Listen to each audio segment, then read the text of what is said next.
یہ کچھ جماعتیں ایسی ہیں جو حضرت عثمان کو بھی گالیاں دیتی ہیں اور حضرت طلحہ حضرت زبیر کو گالیاں دیتی ہیں.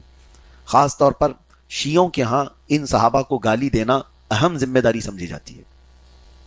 صرف گالی نہیں، ان کو کافر تک قرار دیتے تھے. اس لیے ان کو تان و تشنیع کرتے ہوئے یہ جماعتیں یہ کہتی ہیں کہ عثمان تو بدر میں بھی نہیں گئے تھے، ان کی کیا فضیلت ہے؟ طلحہ بدر میں بھی نہیں گئے تھے، اس کی وجہ میں نے بتا دی آپ کو. حضرت عثمان کو خود رسول اللہ نے مدینے میں چھوڑا تھا، اور حضرت طلحہ کو بدر کے جس سبب کے لیے حضور نکل رہے تھے، جس قافلے کے لیے، جو مکہ کا قافلہ ابو سفیان کی سربراہی میں ملک شام سے آ رہا تھا، اس قافلے کو روکنے کے لیے ہی تو جنگ بدر ہوئی تھی. اس قافلے کی خبر لینے کے لیے حضرت طلحہ کو بھیجا تھا. تو وہ تو پہلے سے سفیر تھے، قاصد تھے حضور پاک صلی اللہ علیہ وسلم کے. تو یہ جو باتیں کی جاتی ہیں اس کے رد میں نے آپ کو بتایا، کبھی آپ کی زندگی میں ایسا کوئی مسئلہ آئے کہ حضرت طلحہ کو کوئی گالیاں دیتا ہو، بدر میں نہیں آئے تھے، اس کی وجہ بھی میں بتاتا ہوں یہ کیوں گالیاں دیتے ہیں. میں آگے لاسٹ میں ان کی سیرت میں بتاتا ہوں. لیکن اس سے قبل میں آپ کو بتاؤں کہ جنگ احد میں یہ ان صحابہ میں سے ہیں کہ جو رسول اللہ صلی اللہ تعالیٰ علیہ وسلم کے ساتھ ثابت قدم تھے. کیوں میں یہ جملہ کہہ رہا ہوں؟ احد کے میدان میں کچھ ایسا مسئلہ ہو گیا تھا کہ اچانک جیتی ہوئی جنگ شکست میں بدل گئی. یعنی صحابہ پہلے تو کافروں کے پاؤں اکھاڑ دیے تھے، سب بھاگ رہے تھے، اور جب صحابہ سب مال غنیمت جمع کر رہے تھے تو خالد بن ولید پیچھے سے 200 گھڑ سواروں کو لا کر کے حملہ کر دیے. وہ صحابہ کو اس کا علم ہی نہیں ہو سکا، اچانک پیچھے سے حملہ ہوا، بھاگے ہوئے کافر بھی پیچھے لوٹ آئے، تو دونوں طرف سے صحابہ پس گئے تھے. اس وقت بہت سارے لوگ میدان سے نکل گئے. صحابہ اکرام رضوان اللہ تعالیٰ علیہ مجمعین میں یہ بات پھیلا دی گئی تھی کہ محمد صلی اللہ تعالیٰ علیہ وسلم قتل ہو گئے معاذ اللہ. تو یہ افواہ پھیلا دی گئی، کئی لوگوں کے ہاتھوں سے تلوار چھوٹ گئی کہ جب رسول اللہ نہیں رہے تو اب کیا لڑنا ہے. یہ شیطان کی طرف سے یہ افواہیں تھی. اس وقت کئی لوگوں کے پاؤں اکھڑ گئے، لیکن ثابت قدم رہنے والے کچھ صحابہ ہیں. وہ صحابہ میں حضرت طلحہ بن عبید اللہ تھے. حضور پاک صلی اللہ تعالیٰ علیہ وسلم جنگ احد میں اچانک ایک وقت ایسا آیا کہ کفار و مشرکین سب کے سب حضور کی طرف تیر پھینک رہے تھے. تو 30 صحابہ کی جماعت آئی جو حضور کو گھیر لی ہر طرف سے. اس میں سب سے آگے حضرت طلحہ بن عبید اللہ تھے، اور انہوں نے دیکھا کہ تیر جو برسا رہے ہیں کفار، وہ سیدھا نشانہ کر رہے ہیں حضور پاک صلی اللہ علیہ وسلم کی طرف. تو جانتے ہو، پڑھتے ہیں تو رونگٹے کھڑے ہو جاتے ہیں. حضور پاک صلی اللہ تعالیٰ علیہ وسلم کے چہرے کی طرف جب تیر پھینکے جا رہے تھے تو حضرت طلحہ اپنا سیدھا ہاتھ حضور کے چہرے کے سامنے رکھے ہوئے تھے. اور راویان حدیث بتاتے ہیں اتنے تیر ان کے ہاتھ پر لگے تھے کہ یہ ہاتھ پورا شل ہو گیا، پورا ہاتھ ان کا یہ بیکار ہو گیا، کسی کام کا نہیں تھا. اتنے تیر اس پر آئے، ان کی انگلیاں کٹ گئی، تیر اندر جاتے رہے، لیکن ایک تیر بھی حضور تک پہنچنے نہیں دیا. حفاظت پر اس طرح سے رہے. آپ کو میں بتاؤں کہ تاریخ میں یہاں تک بتایا گیا کہ 70 زخم ان کو لگے ہوئے تھے اس وقت. اور اس ایک صحابی نے حضرت طلحہ بن عبید اللہ سے پوچھا کہ تیروں کی سنسناہٹ اتنی تیز ہوتی ہے، اور وہ زہریلے تیر بھی ہوا کرتے تھے. طلحہ، آپ کو جب تیر لگ رہے تھے تو درد نہیں ہو رہا تھا؟ آپ کی سی نہیں نکل رہی تھی؟ آہ اوہ. تو حضرت طلحہ کہتے درد بھی ہو رہا تھا، کراہ بھی نکلتی ہو سکتا تھا، لیکن میں نے اپنے آپ کو اتنا قابو میں اس لیے رکھا تھا کہ میرے آہ کرنے میں ہاتھ ہل نہ جائے اور تیر حضور تک نہ چلا جائے. میرے آہ کرنے میں ہاتھ ہل گیا تو تیر کہیں حضور تک نہ چلا جائے. ایک ہاتھ سے جنہوں نے حضور پاک صلی اللہ علیہ وسلم کے چہرے پاک کو تیروں سے بچایا، اور ایک دو نہیں 70 تیروں سے آپ نے اپنے ہاتھ کو بیکار کیا. زندگی بھر پھر آپ کا ہاتھ کسی کام میں نہیں آئے، یعنی زندگی بھر کے لیے وہ ہاتھ فالج زدہ جس طرح سے ہوتا ہے اس طرح سے ہو گیا. اب سنیے، یہ جنگ احد کی ہی بات نہیں، جس جنگ میں بھی رسول پاک صلی اللہ تعالیٰ علیہ وسلم ان کو دیکھتے، جنگ احد میں اتنے زخم لگے تھے. ابھی احد کے میدان سے نکل کر مدینے پہنچ رہے تھے. احد کے میدان سے دوسرا دن ہے کہ ایک گروہ واپس مدینے پر حملہ کرنے کے لیے تیار تھا. حضور پاک صلی اللہ تعالیٰ علیہ وسلم صحابہ سے کہتے ہیں آج کی رات سونا مت، کہ ہم مدینے کے اوپر خطرہ منڈلا رہا ہے. تو اسی اسنا میں حضور صلی اللہ تعالیٰ علیہ وسلم ان صحابہ سے کہہ رہے تھے جو ابھی چاقو چوبند تھے، یعنی زخمی نہیں تھے اور اچھے ابھی تمام معاملات سے محفوظ تھے، زخموں سے، ان سے کہہ رہے تھے. اسی اسنا میں حضرت طلحہ آئے. حضور صلی اللہ تعالیٰ علیہ وسلم نے ان سے پوچھا کہ طلحہ تم اسلحہ نہیں ہے کہاں ہے؟ فوراً گئے اور کہا یا رسول اللہ میں حاضر ہوں، جبکہ ان کے سینے پر صرف 24 زخم موجود تھے. احد کے میدان کے 24 زخم موجود تھے، اور دوسرا دن ہے کہ وہ حضور پاک صلی اللہ علیہ وسلم کی بارگاہ میں پھر سے حفاظت کے لیے کھڑے ہیں. اور ایک بات، جب جنگ احد میں معاملات سخت ہو گئے تو حضور پاک صلی اللہ تعالیٰ علیہ وسلم احد کے پہاڑ کی طرف چڑھنا چاہ رہے تھے، اور حضور پاک صلی اللہ تعالیٰ علیہ وسلم کے دانت مبارک شہید ہوئے تھے جنگ احد میں، آپ کے سر کو بھی مارا گیا تھا. اور ایک لوہے کی تار حضور کے رخسار میں سے، گال میں سے اندر گھس گئی تھی اور اس کو نکالا گیا تھا. غشی کی حالت ہو گئی تھی صحابہ اکرام کی یہ حالات دیکھ کر کے. تو حضور صلی اللہ تعالیٰ علیہ وسلم جب احد پہاڑ کی طرف چڑھنا چاہ رہے تھے تو اس وقت تھکان سے بوجھل ہو کر حضور صلی اللہ تعالیٰ علیہ وسلم بیٹھ گئے پہاڑ پر چڑھنے کے لیے. تو حضرت طلحہ بن عبید اللہ کے بارے میں کہا جاتا ہے کہ وہ ایک پاؤں سے لنگڑاتے تھے، ہمیشہ صحیح سے چل نہیں پاتے تھے، ایک پاؤں میں آپ کے لنگڑاہٹ تھی جب بھی چلتے تھے. تو اس لنگڑاہٹ کے ساتھ، ایسا نہیں کہ وہ اس جنگ میں لنگڑاہٹ آئی تھی، پہلے سے بچپن سے اس طرح سے ایک پاؤں میں آپ کے تکلیف تھی. تو انہوں نے دیکھا کہ حضور پاک صلی اللہ تعالیٰ علیہ وسلم اوپر جانا چاہ رہے ہیں اور زخمی ہیں، تھکان سے آپ کا جسم مبارک اس طرح سے ہو گیا، مزمحل ہوا ہے. تو حضرت طلحہ فوراً آئے اور رسول کریم صلی اللہ تعالیٰ علیہ وسلم کو کندھوں پر اٹھا لیا، اور اسی حالت میں کسی کا پاؤں لنگڑاتا ہو اور ذات نبوت کو اٹھایا ہو، اس وقت اٹھا کر کے وہ پہاڑ پر چڑھنے لگے. اور ایک سیف مقام غار، آج بھی وہ جگہ موجود ہے جہاں رسول پاک صلی اللہ تعالیٰ علیہ وسلم اپنا سر مبارک احد کے پہاڑ پر لگا کر آرام کر رہے تھے. پہاڑ بھی اتنی جگہ نرم ہو چکا تھا، وہ جگہ آج بھی موجود ہے. وہاں تک لے جانے والے حضرت طلحہ ہیں.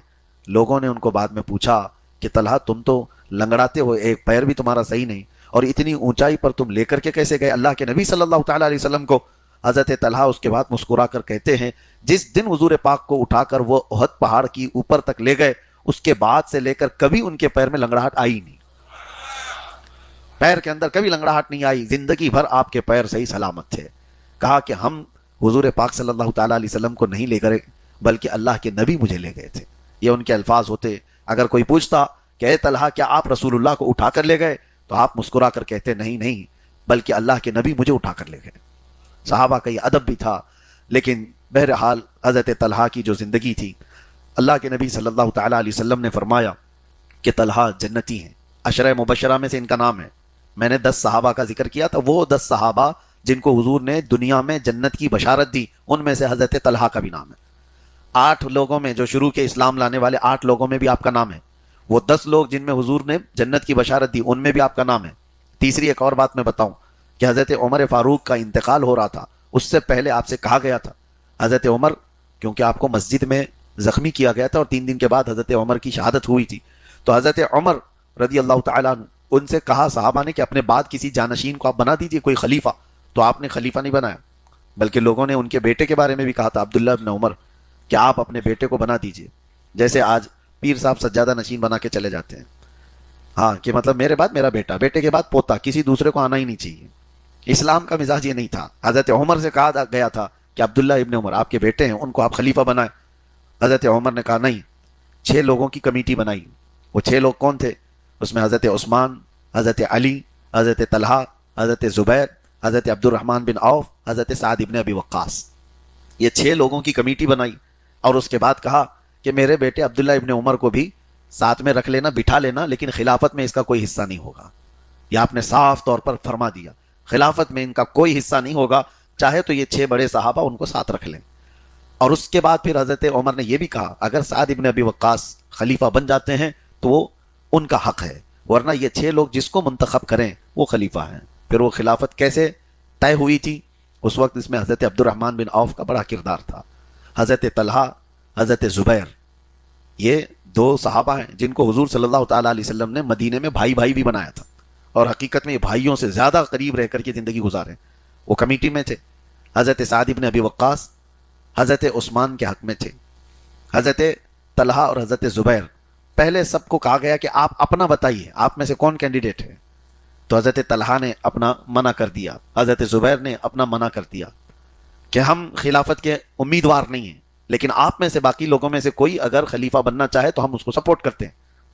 تو 2 لوگ الگ ہو گئے. اور اس کے بعد حضرت عبد الرحمن یا اکیلے تھے، حضرت سعد ابن ابی وقاص، ان سے پوچھا گیا تو حضرت عثمان غنی کے حق میں تھے اور خود بھی نہیں. اب بچتے تھے صرف 2 ہی لوگ، حضرت عثمان اور حضرت علی. اور حضرت عبد الرحمن بن عوف دونوں سے جا کر الگ الگ بات کرتے ہیں. دونوں سے حضرت عثمان سے کہا کہ اگر علی خلافت پر بیٹھے تو آپ کیا کہیں گے؟ حضرت عثمان نے کہا کہ میں ان کی بیعت کر لوں گا. پھر حضرت علی سے جا کر پوچھتے ہیں کہ اگر عثمان ابن عفان کو خلیفہ بنا دیا جائے تو آپ کیا کہیں گے؟ حضرت علی کہتے ہیں جو آپ کا فیصلہ ہوگا میں بیعت کر لوں گا. تو جب یہ ساری باتیں ہو گئی تو حضرت عبد الرحمن بن عوف نے اس کمیٹی میں ایک رول ادا کرتے ہوئے اعلان کیا کہ ہم اس بات پر متفق ہیں کہ عثمان ابن عفان کے ہاتھ پر بیعت کریں. باقی سارے صحابہ میں اس وقت حضرت طلحہ بھی تھے، سبوں نے حضرت عثمان غنی کے ہاتھ پر بیعت کر لیا۔ اب یہاں تک بات تو ٹھیک ہے، حضرت عثمان غنی کا زمانہ 12 سال چلا، ان کے بعد جو مسئلہ آیا، حضرت عثمان غنی کے بعد باقی یہ کمیٹی کے پورے لوگ موجود تھے، سب تھے، حضرت سعد بن ابی وقاص، حضرت عبد الرحمن بن عوف، حضرت طلحہ، حضرت زبیر اور حضرت علی۔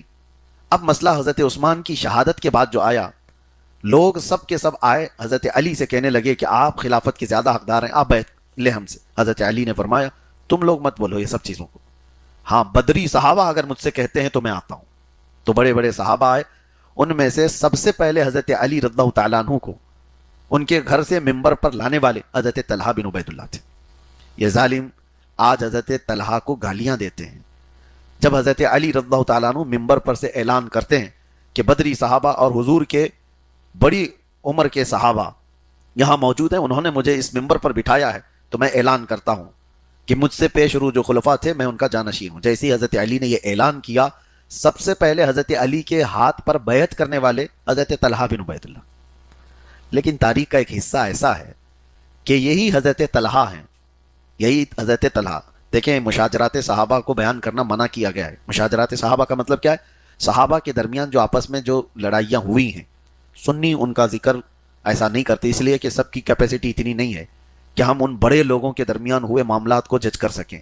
ہوتا کیا ہے، ایک پلہ بھی تم نے بھاری کر دیا تو دوسرے کو آپ اپنے دل سے اتار دیں گے اور اس کو گمراہ کرنے لگ جائیں گے اور خود گمراہ ہو جائیں گے۔ اس لیے صحابہ کے درمیان جو معاملات ہوئے ہیں ان کا چرچا نہ کریں، یہ گمراہ لوگوں کی عادت ہے، اور آج کھلے عام یہ انٹرنیٹ پر چل رہا ہے، مناظرے کر رہے ہیں حضرت علی حضرت معاویہ کے بیچ میں جو معاملات ہوئے۔ یہی بات ہے کہ حضرت طلحہ حضرت زبیر دونوں عشرہ مبشرہ میں سے، حضرت طلحہ حضرت زبیر عشرہ مبشرہ میں سے، لیکن اتفاق ایسا ہوا کہ یہ دونوں حضرت علی کے آمنے سامنے آ گئے۔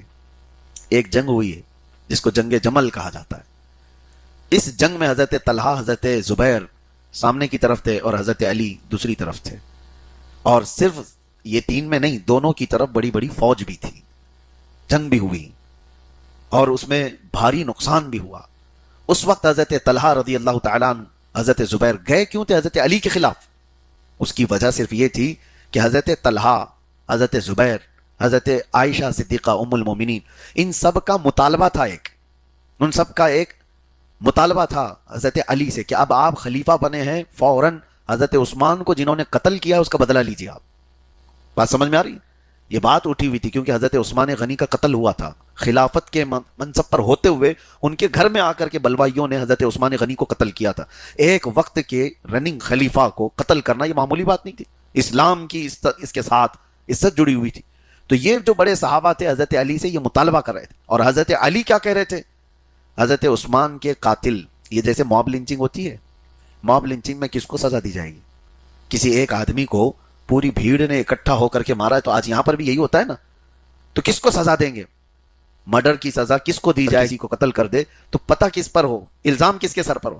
تو حضرت علی یہ کہہ رہے تھے کہ بدلہ لینے کا یہ صحیح وقت نہیں ہے۔ ایک بہت بڑی جماعت آئی تھی جو خلیفہ کو قتل کیے، وہ وقت مانگ رہے تھے، اور ادھر سے قصاص کا مطالبہ بڑھتا گیا۔ بات سمجھ میں آئی؟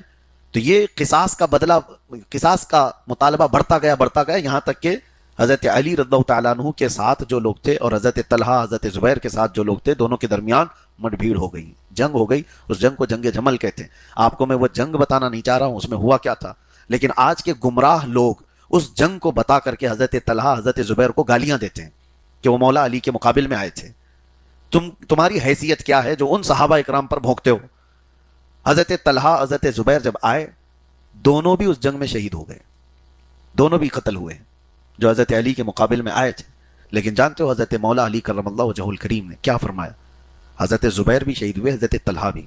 حضرت طلحہ کے پاس آ کر بیٹھے، ان کے چہرے سے گرد کو صاف کیا حضرت علی نے، اور کہا اے ابو محمد، ان کا لقب تھا طلحہ، علی کی کبھی یہ خواہش نہیں تھی کہ میرے جیتے جی اس آسمان کے نیچے میں تم کو شہید حالت میں دیکھوں، یعنی موت کی حالت میں دیکھوں، کبھی میری یہ تمنا نہیں رہی۔